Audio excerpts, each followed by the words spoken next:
This week in Louisiana agriculture. Hogs are attacking Louisiana farms, but farmers are fighting back. I'm Avery Davidson with that story ahead. I'm AJ Sabine here in New Orleans, and I'll tell you about a museum that features everything you want to know about Louisiana's sweet history.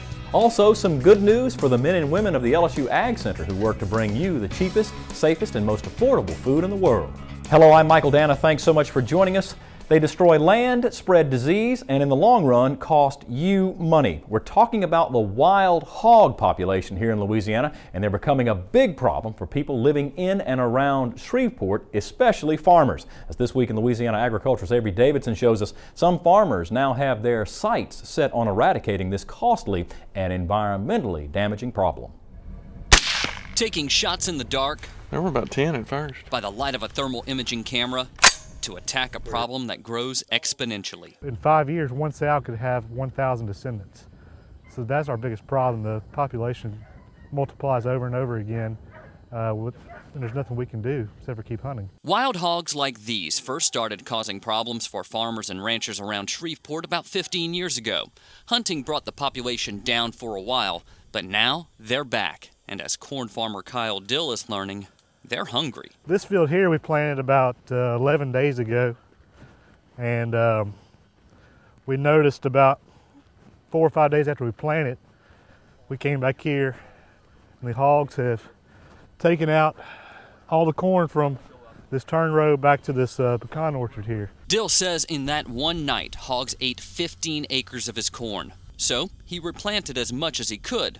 As you can tell from the rows of overturned soil, the hogs ate that too. You know, we're planting about 30,000 plants to the acre. It costs about $100 an acre to plant. You know, it's at least that much to replant, or maybe a little less. So we've already got almost $200 an acre in this ground, and we barely got a stand, and now we have no seed. In places where Dill knows there are hogs around, he'll set up a trap like this one. First night we had it out, we had 13 hogs in it. The design of the trap is simple. They can push this open. Once they get through, this thing closes back and they can't get out. We'll set up a trap and try to trap as many as we can, but they're intelligent animals. They've got the best sense of hearing. They don't stay in one spot like most of your wildlife. Best sense of smell. They may eat here today and 5 miles away tomorrow. Their sight is very underrated. They can see humans from 100 yards away. A lot of times it's a hit and miss deal.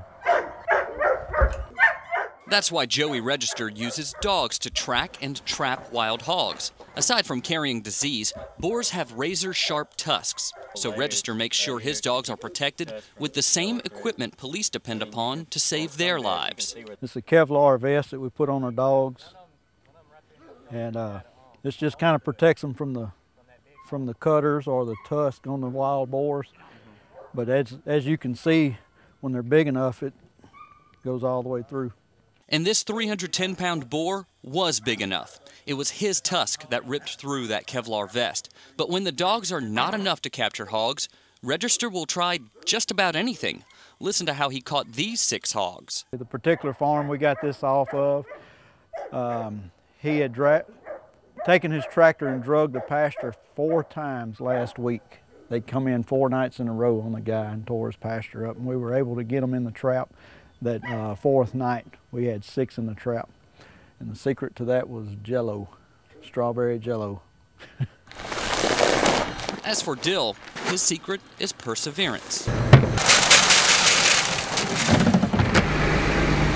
So he's planting corn in this field for a 3rd time, knowing that if the hogs eat all of the seed this time, he's losing more than the investment he's putting in the ground, but the fruits of his labor as well. You know, land like this, we can make 170 bushels.